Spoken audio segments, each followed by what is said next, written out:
কোঠা আন্দোলনের কারণে ৭৮,১৩২টি খাতা নষ্ট হয়েছিল।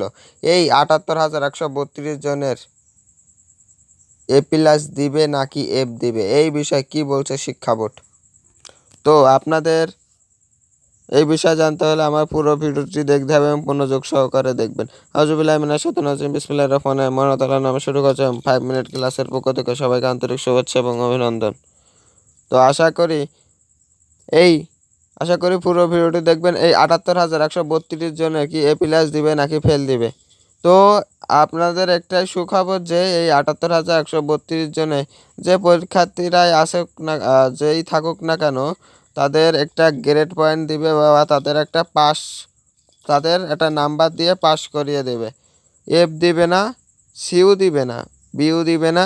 আশা করি A- দিবে বা A গ্রেড দিয়ে তাদের একটা রেজাল্ট দিয়ে তাদের পাস করানো হবে। তো তারা তো জানে, সবারই যদি A+ দেয় তাহলে শিক্ষকরা খাতা না দেখে যদি A+ দেয় তাহলে কোন ছাত্র কেমন তা তো বুঝতে পারবে না। এই হিসেবে তারা যে কোনো একটা সবারই একটা একই গ্রেড দিয়ে তাদের একটা যেই সাবজেক্ট নিয়ে হয়েছে সেই সাবজেক্টটা পাস করিয়ে দিবে।